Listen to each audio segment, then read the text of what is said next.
আসসালামু আলাইকুম। আমি একজন গরিব ঘরের সন্তান। আমার কেউ নাই, আমি একাই থাকি, সাভারে থাকি। আমি অনেকের ভিডিও দেখি, অনেকে সাহায্য করে। তা আমার একটু যদি পারেন কেউ সাহায্য করেন, আমার পাশে দাঁড়ান, আমারে সাপোর্ট করেন। কেননা আমার এই দুনিয়ায় কেউ নাই, একমাত্র একটা মা আছে, তাছাড়া আমার এই দুনিয়ায় কেউ নাই। আমি মিথ্যা কথা বলি না, বলিও না, পছন্দ করি না। আমি আজকে এই পর্যায়ে আসছি কিসের জন্যে? আমি প্রবাসে গেছিলাম, বললে লজ্জা লাগে, নিজের কাছে ঘৃণা লাগে, নিজের অপরাধী মনে হয়। তা আমি প্রবাসে গেছিলাম, 2 বছর প্রবাসে ছিলাম। অনেক কষ্ট করিয়ে কিছু টাকা কামাই করছি, করার পরে আমি একজনের টাকা দিছি, অনেক বিশ্বাস করে দিছি।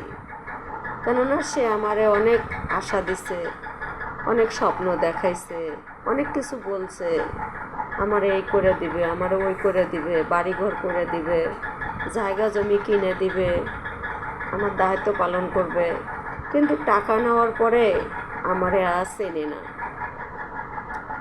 আমার খাওন ভরণ পোষণ তো দেওয়া দূরের কথা, আমার টাকা দিয়ে আমারে খাওয়াবে সেটা তো দূরের কথা। এখন টাকা পয়সা চাইলে বলে যে টাকা আমার শোধ করে দিছে। কি কারণে দিছে? আমার পরিবার বিপদে পড়ছে, আমি বিপদে পড়ছি, আমার ভাই ভাস্তি বিপদে পড়ছে, তাদের বিপদে একটু সাহায্য সহযোগিতা করছে, এইভাবে আমার টাকাগুলো শোধ করে দিছে। এখন আমি কে? আমারে চেনে না। তার প্রয়োজন ছিল, আমার সাথে কথা বলতো, আমার অনেক আশা দিছিল, স্বপ্ন দেখাইছিল, অনেক রকমের অনেক কথা বলছিল। ওই যে বলে না, দুষ্ট মানুষের মিষ্টি কথা ডাক দিয়ে নেয় কাছে, মিষ্টি মিষ্টি কথা বলে পরাণ মারে শেষে। তা আমার কথাটাও হইলো এরকম, আমার ইতিহাসটাও এরকম। আমি সরল মানুষ তো, সরল সোজা তো, গার্জিয়ান নাই, প্রতিবাদ করার কেউ নাই।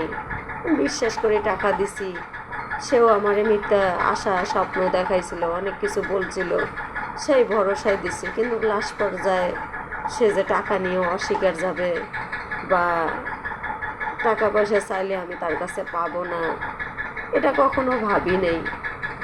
তা সেটা ভুল তার না, ভুল হলো আমার, আমি ভুল করছি।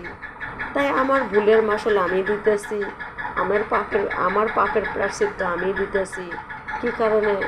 আমি জন্মের পরে বাবা মায়ের ঘরে সুখ পাইনি, তাহলে কোথায় গেলে পাবো বলেন? তাই জীবনে কাউরে বিশ্বাস করতে নাই, ঠিক আছে? বিশ্বাসের মা মরে গেছে। বিশেষ করে আপনজনরে বিশ্বাস করবেন না সহজে, আর বাইরের লোকেরে কখনো বিশ্বাস করবেন না। বিশ্বাস করবেন, করা লাগে, বিশ্বাস একবারে করা লাগে না তা না, বিশ্বাস করতে হয়। বিশ্বাস করিয়া মানুষ চিনতে হয়, ঠগিয়ে জিততে হয়। তো আমি ঠগিয়ে জিতছি, ঠিক আছে? এই নিয়ে মানুষে অনেক রকমের অনেক কথা বলে, বা আমার নামে মানুষের কাছে অনেক গীবত গায়, অনেক বদনাম করে, এই আর কি। এমন কোনো ভাই থাকলে আমারে একটু সাহায্য সহযোগিতা করবেন, আমার পাশে দাঁড়াবেন, বা আমি ভিডিও ছাড়ি একটু সাপোর্ট করবেন। আমিও সবাইরে সাপোর্ট করি, এইটুকুই, আর কিছু না।